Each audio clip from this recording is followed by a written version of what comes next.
She was 19 and homeless. No home, no savings, just $10 to her name.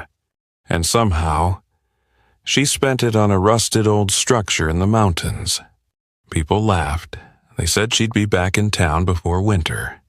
But what they didn't know was that the place she bought for $10 was hiding something that would change her life forever. Before we continue, if stories mean something to you, hit subscribe and tell us in the comments where you're watching from.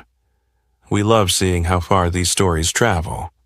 On the morning she turned 19, Ava Carter walked out of the county youth housing center with everything she owned stuffed into a faded canvas backpack. It wasn't much.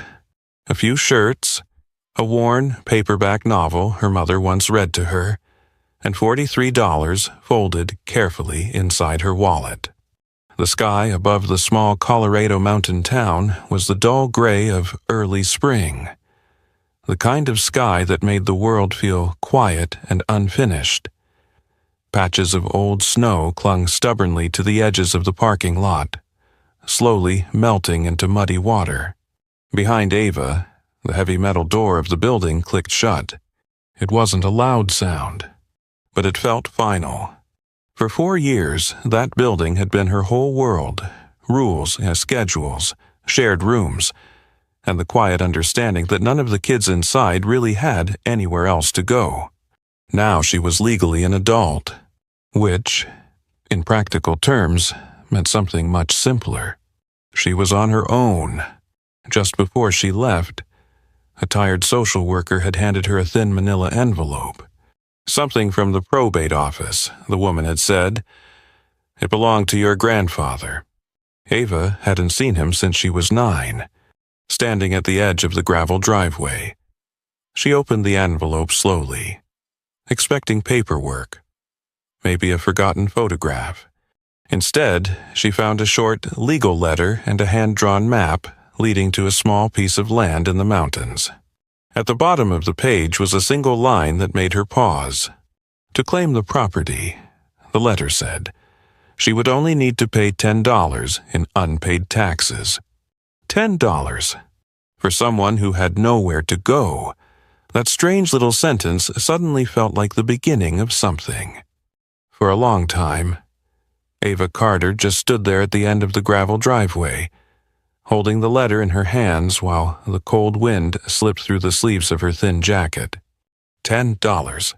She read the line again, just to be sure she wasn't misunderstanding it. $10 in unpaid taxes to claim the land. It sounded ridiculous. Land didn't cost $10. A cup of coffee at the gas station down the road cost almost that much. Which meant one of two things was true. Either the letter was some kind of mistake, or the property was so worthless no one else wanted it. Ava folded the paper slowly and slid it back into the envelope. Across the road, the mountains stretched out in long blue-gray ridges, fading into the distance like waves. Somewhere out there, according to the map, was the place her grandfather had left her. She hadn't thought about him in years, not because she didn't want to, but because life had a way of pushing old memories into quiet corners. Still, she remembered small things. The smell of sawdust on his clothes, the way he always carried a pocket knife, the slow, patient way he explained things. He had been a builder, a man who worked with his hands, and he had never been the type to play jokes. That thought stayed with her. $10. It wasn't much of a risk. Even with only $43 left in the world, 10 still felt small compared to the alternative. Because the alternative was simple. Spend the little money she had on a cheap motel for a few nights, and after that, probably end up in a shelter somewhere in the city. Ava looked down the empty road. For the first time in years, there was no one telling her where to go next. No schedule, no curfew, no caseworker. Just a choice. And sometimes, when you have nothing left, even a strange, uncertain choice feels like hope. The next morning, she used $10 of her money to buy a bus ticket heading deeper into the mountains. The ride took almost 4 hours. The bus rattled along narrow highways that wound through pine forests and small forgotten towns where old gas stations leaned slightly toward the road and faded signs hung in dusty storefront windows. Ava sat by the window the whole time, the envelope resting in her lap. The farther they traveled, the quieter the world seemed to become. The city disappeared first, then the suburbs, then even the small towns grew farther apart. Soon it was just trees, mountains, and long empty stretches of road. She didn't talk to anyone on the bus. No one talked to her either. And strangely, that felt okay. For the first time since leaving the housing center, she didn't feel like someone was watching her, judging her, deciding what her future should look like. She was just another passenger heading somewhere unknown, and that anonymity felt like a kind of freedom. The town from the letter turned out to be smaller than she expected. A single main street, a diner with a flickering neon sign, a hardware store that looked like it hadn't changed since the 1970s, and a small brick office building where the county legal offices were located. Inside, the hallway smelled faintly of paper and old wood. A brass plaque beside one door read, "Harrison and Doyle, attorneys at law." Ava knocked lightly. "Come in," a voice called.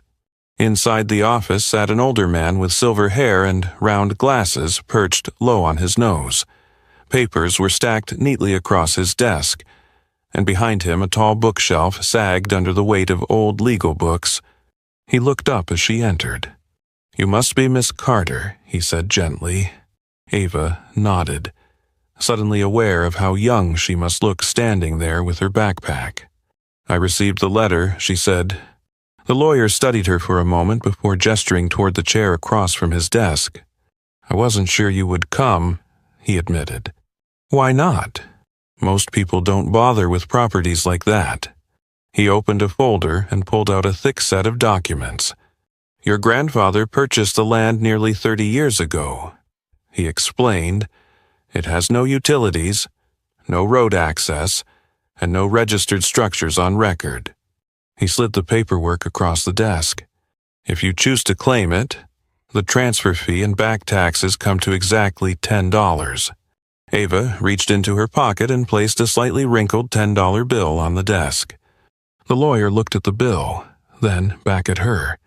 "Are you sure?" he asked quietly. "It's all I've got," she said. Something in the man's expression softened. He nodded slowly and pushed the papers toward her. "Then I suppose we should make it official." Ava signed her name where he pointed. The pen trembled slightly in her hand.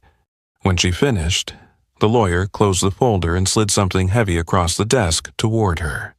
It was an old iron key, dark with age, cold in her palm. "This," he said, "was left for you as well." Ava turned the key over in her fingers. Outside the window, the mountains stood silent and endless. Somewhere out there was the place that now belonged to her, and whether it was worthless land or the beginning of a completely different life, she was about to find out. The directions the lawyer gave her were simple on paper. Follow the county road for 3 miles. Turn onto a dirt track called Old Timber Road, then walk the rest of the way. In reality, it took Ava nearly 2 hours to find the place. The dirt road looked less like a road and more like 2 faint tire tracks cutting through tall grass and scattered pine trees. The farther she walked, the quieter everything became. No traffic, no houses, no voices, just the wind moving through the branches above her. Her backpack felt heavier with every step, and more than once she wondered if this had been a mistake. $10 might not seem like much, but when it was almost a quarter of everything you owned, it mattered. Eventually, the dirt road faded completely into the forest. According to the map, the property was still another half-mile ahead. Ava pushed through a cluster of thorn bushes and stepped into a small clearing. And there it was, For a moment, she just stood there, staring. The structure in front of her looked even worse than she imagined. A long, curved building made of corrugated metal sat crookedly in the middle of the clearing, like some giant rusted shell abandoned by time.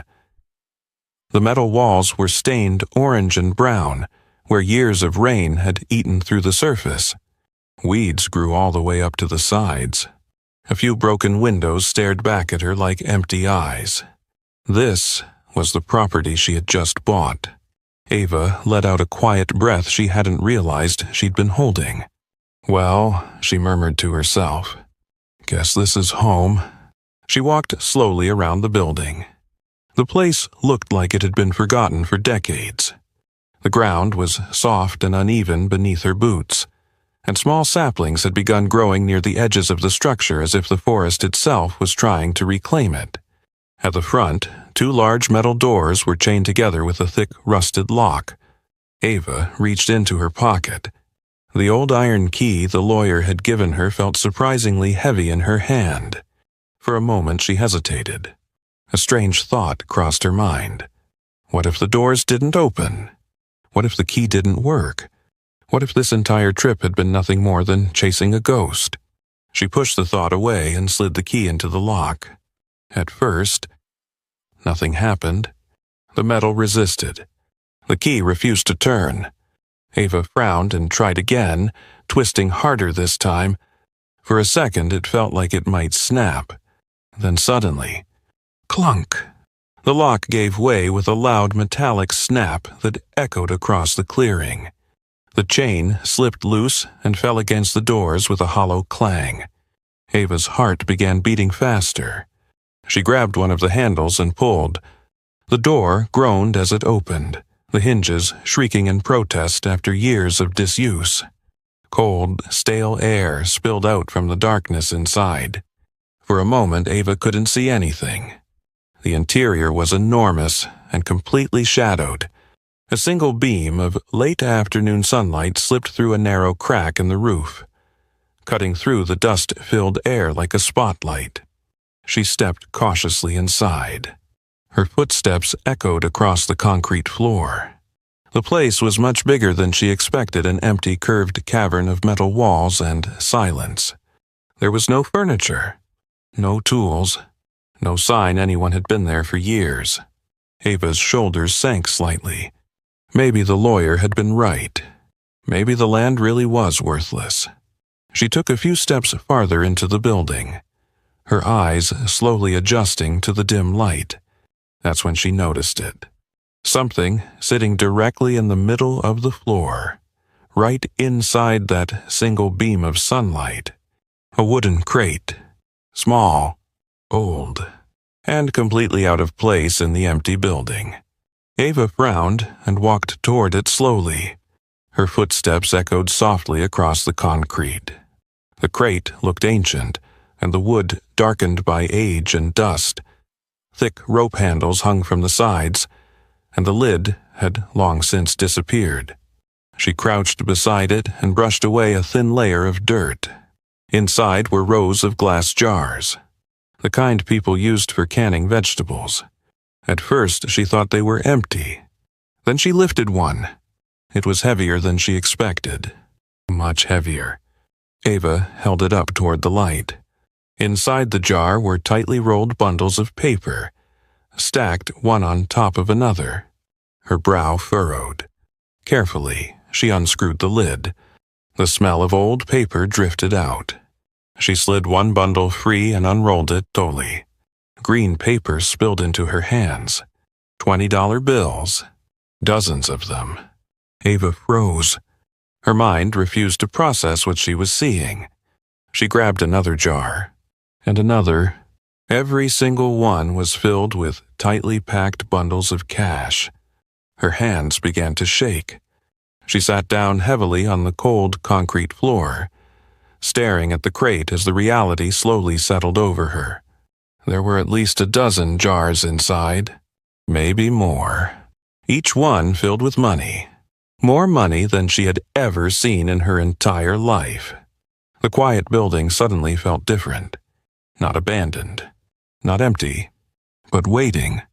And for the first time since stepping into that clearing, Ava realized something that sent a shiver down her spine. Her grandfather hadn't just left her land. He had been planning this. And whatever he had planned, she was only just beginning to discover it. For several long minutes, Ava Carter just sat there on the cold concrete floor, the jar resting in her hands. Money. Real money. The kind of money she had only ever seen behind glass counters or in movies. The worn green bills felt almost unreal between her fingers, soft with age, the edges slightly faded. She counted the bundle slowly. $20 bills. 50 of them. $1,000. Her breath caught in her throat. Ava looked back at the crate. If each bundle held 1,000, and each jar held several bundles, and there were more than a dozen jars. She stopped the thought before finishing it. The number felt too big, too impossible. Her hands trembled as she gently placed the money back into the jar and screwed the lid closed again. For a moment she simply stared at the crate. Then something inside her broke loose. A short laugh escaped her. Not the kind that comes from joy, but the kind that comes when a person has been holding too much inside for too long. The laugh turned into a shaky breath. Then, suddenly, her eyes filled with tears. They came fast and without warning. Tears for the night spent wondering where she would sleep. For the years inside crowded group homes where everything belonged to someone else. For every moment she had felt like the world had quietly decided she didn't matter. Now here she was, sitting on a concrete floor in the middle of nowhere, surrounded by a fortune. And the strange thing was, the money wasn't even what overwhelmed her the most. It was the realization that someone had believed in her enough to leave it there. Someone had thought ahead, planned ahead, protected her future before she even knew she would need it. Her grandfather, a man she had barely known. Ava wiped her face with the sleeve of her jacket and took a slow breath. "Okay," she whispered to the empty building. "Okay." The word echoed faintly off the curved metal walls. She stood and carefully placed the jar back into the crate. One by one, she checked the others. Every single jar was the same. Bundles of cash wrapped in old rubber bands, packed tightly inside the glass. At the bottom of the crate, beneath the straw lining, something else caught her eye. A thick leather notebook. The cover was worn and darkened with age. Embossed in faded gold letters across the front was a name, Daniel Carter, her grandfather. Ava sat down again and opened the journal carefully. The first page wasn't filled with notes or numbers. It was a letter. Her eyes moved slowly across the neat handwriting. "Ava, if you're reading this, it means two things. First, it means you made it to 19. And second, it means you were curious enough to open the crate. That makes me smile." Ava felt a strange tightness in her chest. The words felt almost like a voice reaching across time. She kept reading. "You probably think the money is the important part of what I left you. It isn't. The money is just a tool. What matters is the land. People will tell you this place isn't worth much. They'll say it's too far from town, too rough, too forgotten. Let them believe that. But if you're reading this, it means you now have something no one else can take away from you. A place to stand. A place to build." Ava lowered the journal slowly. Her eyes drifted around the massive empty building again. The rusted walls. The cracked concrete floor. The dust floating lazily in the beam of sunlight from the roof. A place to stand? Until that moment, she had been thinking about survival. Where to sleep. How to stretch $43 into as many days as possible. But now, for the first time, she was thinking about something else entirely. A future. Her grandfather hadn't left her money so she could run away. He had left it so she could build something. Something real. Ava looked back down at the journal and turned the page. The next entries were filled with sketches and notes, measurements, ideas, plans written in careful handwriting. He had thought about this place for years, maybe decades, and suddenly the old rusted building didn't look quite so hopeless anymore.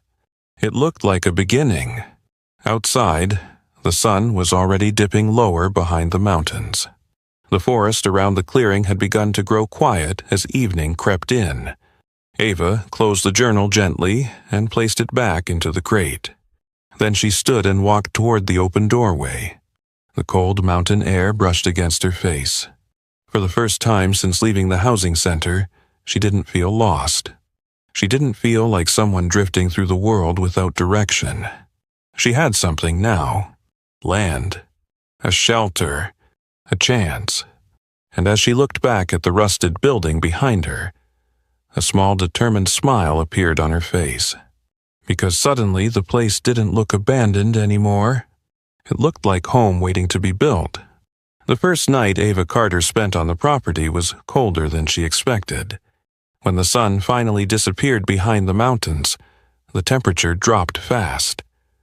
The metal walls of the old building held no warmth at all. Every gust of wind outside seemed to travel straight through the curved steel shell.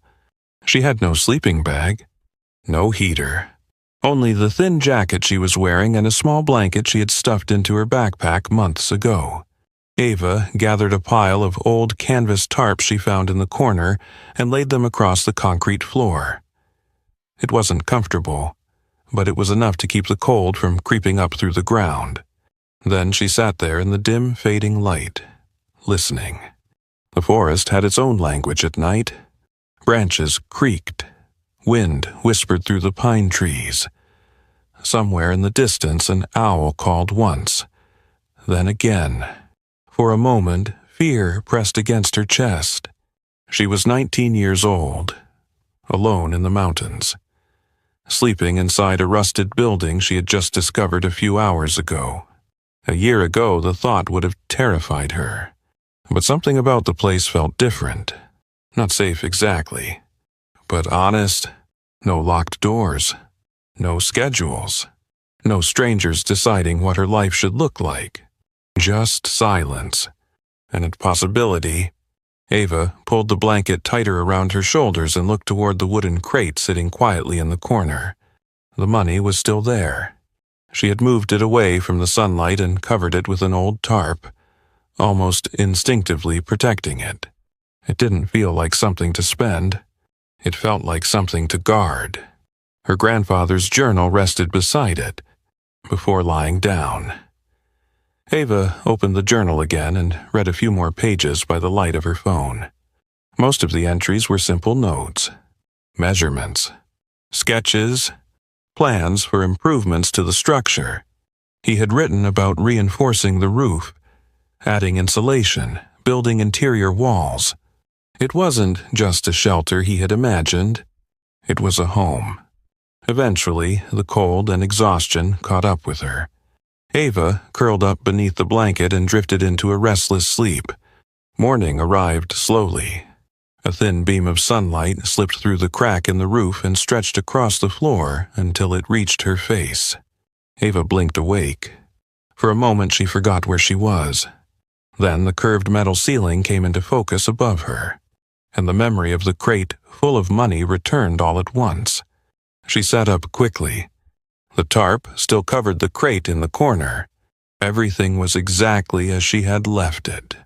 Outside, the forest looked peaceful in the pale morning light. Ava stepped out into the clearing and inhaled deeply. The air was cold but clean. Pine trees surrounded the property in every direction, their tall trunks glowing gold in the rising sun. For the first time in a long time, she felt awake. Really awake. But reality returned quickly. Money or not, survival still came first. She needed food, water, tools, and most importantly, a way to make the building livable. Ava walked back inside and uncovered the crate. Carefully, she opened one jar and removed a single bundle. $1,000. It felt strange taking it, almost like borrowing something that didn't fully belong to her yet. But she knew she couldn't build anything without help. She tucked the bundle into her backpack and hiked back toward the dirt road. The walk to town felt shorter in daylight. The small mountain town looked busier than it had the day before. A pickup truck rumbled past the diner. Someone swept the sidewalk outside the general store. Ava headed straight for the hardware store. A small bell chimed as she pushed the door open. The place smelled like wood shavings and machine oil. Shelves were stacked high with tools, rope, nails, and equipment she barely recognized. Behind the counter stood an older man with weathered hands and kind eyes. He glanced up from a newspaper. "Morning," he said. Ava hesitated for a second before answering. "Morning." The man studied her backpack, her worn boots, the uncertainty in her posture. "You fixing something?" he asked. Ava gave a small shrug. "Trying to." "What kind of place?" She paused, then said quietly, "An old building out past Old Timber Road." For a moment the man's eyebrows lifted slightly. "You mean the old Carter property?" Ava blinked. "You know it." The man chuckled softly. "Everybody around here knows that place." He folded the newspaper and set it aside. "Well," he said, stepping around the counter, "if someone's finally fixing it up, we'd better make sure you've got the right tools." And for the first time since arriving in the mountains, Ava realized something important. She might not be as alone out here as she thought. In the weeks that followed, Ava Carter's life settled into a rhythm she had never known before. It was a simple rhythm. Wake up with the sun, work until the light faded, sleep, repeat. The first few days were the hardest. Her hands blistered quickly from using tools she barely understood. The axe the man at the hardware store had recommended felt awkward and heavy the first time she swung it.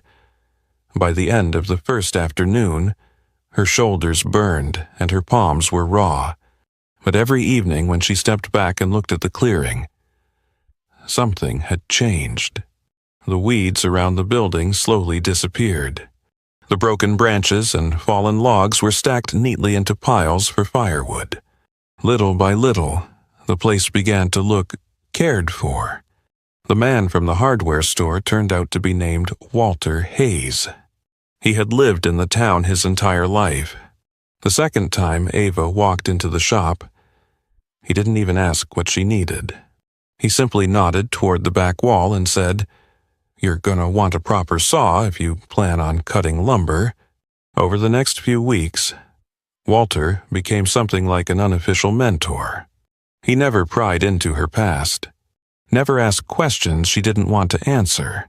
Instead, he showed her things: how to sharpen an axe properly, how to reinforce weak sections of wood, how to patch a roof without creating leaks.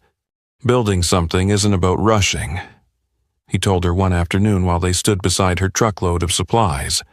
It's about patience. You do it right once, and it'll stand longer than you will. Those words stuck with her, because patience was something Ava had never really been allowed to have before. Life in group homes was about surviving the day, not building a future. But now the future was exactly what she was working on. Inside the metal building, the changes were even more dramatic. The first thing Ava tackled was the roof. The crack that let sunlight in during the day also let freezing air in at night. Using a heavy tarp, rope, and a lot of careful climbing, she managed to seal most of the opening. The difference was immediate. The nights inside became quieter, warmer. Next came the stove. Tucked away near the back wall, she discovered an old cast-iron wood stove, half buried beneath rusted tools and debris. It took 2 full days of scrubbing, sanding, and careful repairs before it was usable again. The first time she lit a fire inside it, Ava sat cross-legged on the floor and watched the flames dance behind the small glass door. The warmth spread slowly through the building. For the first time since arriving there, the space felt less like an abandoned shell and more like shelter. Word about the repairs slowly spread through town. Small towns have a way of noticing things. One morning, when Ava returned from the stream with 2 buckets of water, she found something sitting near the doorway. A cardboard box. Inside were dishes, old pots, and a kettle. There was no note. Just a quiet gift from someone who had heard about the girl fixing up the old Carter property. A few days later, Walter arrived with a retired electrician named Benji Collins, who spent an afternoon teaching Ava the basics of wiring and safety. "You don't want to burn your place down after all this work," Benji joked. Even the woman who ran the diner began slipping extra bread and soup into a bag whenever Ava stopped by. It wasn't charity. Not exactly. It was something else. Support. The kind that grows quietly when people see someone trying. And Ava was trying harder than she ever had in her life. Inside the building, the empty cavern slowly transformed. Using salvaged wood from an old barn outside town, she began framing the first interior wall. It took her 3 tries to get the measurements right. The first wall leaned slightly. The second one collapsed when she hammered the last nail. But the third one stood perfectly straight. Ava stepped back and stared at it for a long moment. It wasn't much. Just a wooden frame dividing one corner of the building. But to her, it felt monumental. Because that wall represented something new. Proof that she could build something real with her own hands. Something that would still be standing tomorrow. One evening, as the sun dipped behind the mountains and the stove crackled quietly in the background, Ava sat on a small wooden crate and opened her grandfather's journal again. She flipped past the old sketches and notes. Then she whispered quietly into the empty room. "I think I understand now. The land, the building, the hidden money. None of it had been meant as an easy escape. It had been a starting point, a challenge, an invitation to build something that actually belonged to her. And for the first time in her life, Ava Carter wasn't just surviving anymore. She was becoming someone stronger than the girl who had walked out of that housing center weeks ago. She was becoming someone who could build a future, one wall at a time. By the time summer arrived in the mountains, the old property looked completely different. The tall weeds that once surrounded the building were gone, replaced by a small clearing where sunlight could finally reach the ground. A narrow gravel path now led from the dirt road all the way to the front entrance, and the building itself, it no longer looked forgotten. New windows had been installed along the curved metal walls. The rusted doors at the front had been replaced with a sturdy wooden entrance Walter helped Ava build one long afternoon. Above it all, thin smoke curled gently from the stovepipe on the roof. It was a small detail, but it meant something important. Someone lived there now. Inside, the transformation was even more remarkable. The empty cavern that once echoed with every footstep had slowly turned into something warm and human. The first wall Ava built now divided a corner into a small bedroom. Another wall formed the beginning of a kitchen space, complete with a rough wooden counter and a sink connected to a simple water pump Walter had helped install from a nearby spring. The old wood stove stood proudly near the center of the room, its steady warmth filling the space on cool mountain evenings. And near the doorway, a small porch had been added just large enough for 2 chairs and a view of the forest. Ava often sat there at sunset, watching the light fade between the tall pine trees, listening to the quiet hum of nature settling into the night. Sometimes she still found it hard to believe. Just a few months earlier, she had walked out of a government building with nowhere to go. Now she had something she had never truly possessed before. A place, not borrowed, not temporary, not controlled by someone else. A place that belonged to her, The money her grandfather had left remained mostly untouched. Ava had deposited most of it in a small local bank with Walter's help, creating a safety net for the future. She only used what she needed: tools, materials, food. Each purchase felt deliberate, careful, because the real value of what her grandfather had given her wasn't the cash. It was the chance to stand on her own ground and decide what kind of life she wanted to build. One afternoon in late August, Ava sat at the small wooden table she had built from salvaged lumber. In front of her was the leather journal. She had read through most of it by now, but the final pages still felt special. She turned one slowly. Near the bottom of the page was a final line written in her grandfather's careful handwriting. A strong foundation matters more than anything you build on top of it. Ava stared at the sentence for a long time. At first, she had thought he meant the building, the concrete floor, the structure. But now she understood something deeper. The foundation wasn't just the land. It was the person standing on it. Every difficult choice, every mistake, every long day of work, those were the things that built a real foundation, the kind that couldn't be taken away. That evening, Ava carried 2 chairs onto the porch and sat quietly as the sun dipped below the mountain ridge. The sky slowly turned shades of orange and deep purple. A cool breeze drifted through the trees. For the first time in her life, the future didn't feel like something to fear. It felt like something wide open. There were still challenges ahead. The building wasn't finished. There were still rooms to build, electric lines to run, 100 small projects waiting. But that was okay, because building something slowly, with your own hands, was part of the gift. Ava leaned back in the chair and looked out across the land. The same land most people would have ignored. The same land someone once thought was worth only $10.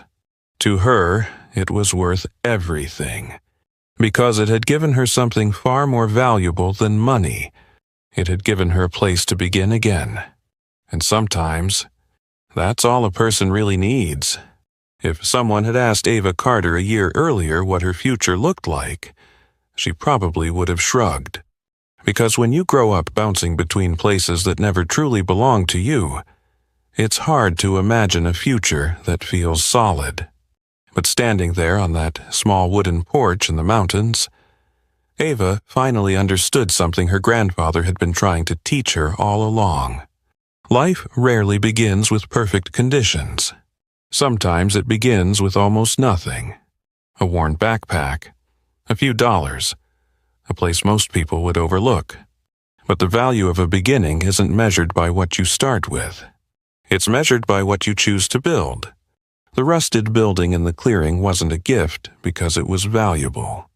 It was a gift because it forced her to grow. Every wall she raised, every board she cut,